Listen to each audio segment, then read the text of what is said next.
Bismillahirrahmanirrahim. Assalamualaikum warahmatullahi wabarakatuh. Perkenalkan, nama saya Nadia Safarin Falifi dan teman saya Dania Regita Indriarti. Pada kesempatan kali ini, kami akan menjelaskan tentang macam-macam akhlak. Macam akhlak yang akan kami jelaskan yaitu ada 4. Yang pertama, akhlak terhadap Allah dan Rasulullah. Yang kedua, akhlak individual dan sosial. Yang ketiga, akhlak terhadap lingkungan. Yang keempat, akhlak dalam kehidupan berbangsa dan bernegara. Yang pertama, akhlak terhadap Allah dan Rasulullah.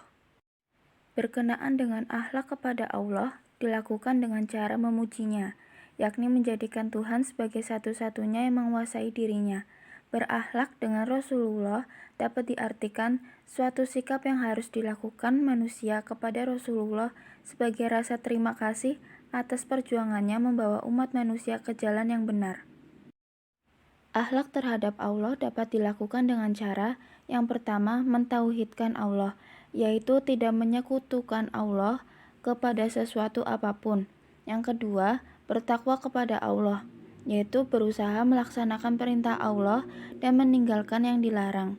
Yang ketiga, taubat, bertaubat ketika sedang terjerumus dalam kemaksiatan. Yang keempat, ikhlas, beramal semata-mata mengharapkan ridha Allah Subhanahu wa Ta'ala. Yang kelima, khauf dan raja. Takut dan harap adalah sepasang sikap batin yang harus dimiliki seimbang oleh setiap muslim. Kemudian, yang keenam, tawakal, membebaskan diri dari segala kebergantungan kepada selain Allah dan menyerahkan keputusan kepadanya. Akhlak terhadap Rasulullah. Yang pertama, mengikuti dan mentaati Rasulullah Shallallahu Alaihi Wasallam. Kemudian yang kedua, mencintai dan memuliakan Rasulullah. Yang ketiga, mengucapkan sholawat dan salam kepada Rasulullah. Yang keempat, mencontohkan akhlak Rasulullah. Yang kelima, melanjutkan misi Rasulullah. Dan yang keenam, menghormati pewaris Rasul. Selanjutnya yang kedua yaitu akhlak individual dan sosial. Manusia sebagai makhluk Allah mempunyai kewajiban terhadap dirinya sendiri yang harus ditunaikan untuk memenuhi haknya.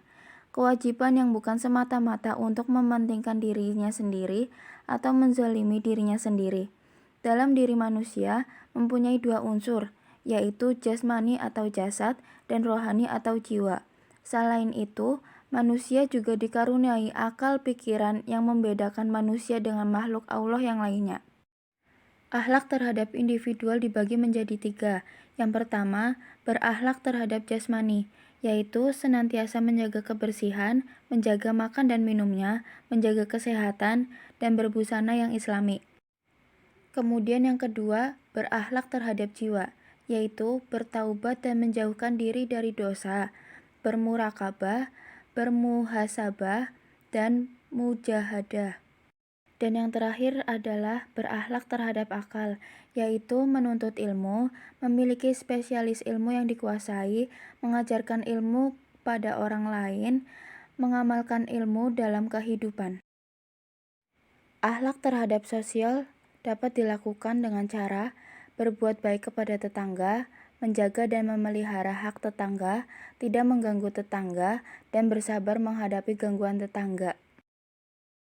Pembahasan yang 3, akhlak terhadap lingkungan. Yang pertama, penanaman pohon dan penghijauan. Salah satu konsep pelestarian lingkungan dalam Islam adalah perhatian akan penghijauan dengan cara menanam dan bertani.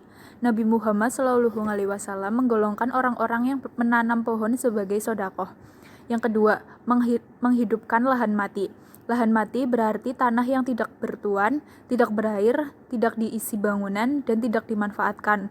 Allah Subhanahu wa Ta'ala menjelaskan dalam Quran surat Yasin ayat 36. Dan suatu tanah, kekuasaan Allah yang besar bagi mereka adalah bumi yang mati. Kami hidupkan bumi ini dan kami keluarkan daripadanya biji-bijian, maka daripadanya mereka makan. Yang ketiga, tidak mencemari air. Bentuk-bentuk pencemaran air yang dimaksud oleh ajaran Islam seperti kencing, buang air besar, dan sebab-sebab lainnya yang dapat mengotori sumber air. Rasulullah SAW bersabda, jauhilah 3 macam perbuatan yang dilaknat. membuang air besar di sumber air di tengah jalan dan di bawah pohon yang teduh. Hadis riwayat Abu Daud. Yang keempat, menjaga keseimbangan alam. Salah satu tuntunan terpenting Islam dalam hubungannya dengan lingkungan ialah bagaimana harus menjaga keseimbangan alam atau lingkungan dan habitat yang ada tanpa merusaknya. Inilah prinsip yang senantiasa diharapkan oleh manusia, yakni sikap adil dan moderat dalam konteks keseimbangan lingkungan. Tidak hiperbolis atau meremehkan, sebab ketika manusia bersikap hiperbolis cenderung menyimpang serta merusak. Pembahasan keempat, akhlak dalam kehidupan berbangsa dan bernegara. Akhlak Islam adalah kehidupan bernegara dilandasi oleh nilai ideologi, yaitu menciptakan baladun thayyibatun warobun ghafur, negeri yang sejahtera dan sentosa. 3 prinsip berdasarkan sistem politik Islam. 1. Tauhid, berarti hanya Tuhan hanyalah pencipta, pemelihara, dan penguasa dari seluruh alam. 2. Risalah, berarti perantara yang menerima hukum Tuhan dan akan disampaikan kepada manusia. Yang ketiga, khalifah, berarti wakil dari Tuhan di muka bumi untuk menjalankan ketentuan Tuhan dengan sebenarnya, mengikuti tuntunan yang dibawa Rasulullah. Kemuliaan seseorang adalah agamanya, harga dirinya adalah akalnya, sedangkan ketinggian kedudukannya adalah akhlaknya. Hadis riwayat Ahmad. Sekian presentasi dari kami, kurang lebihnya mohon maaf.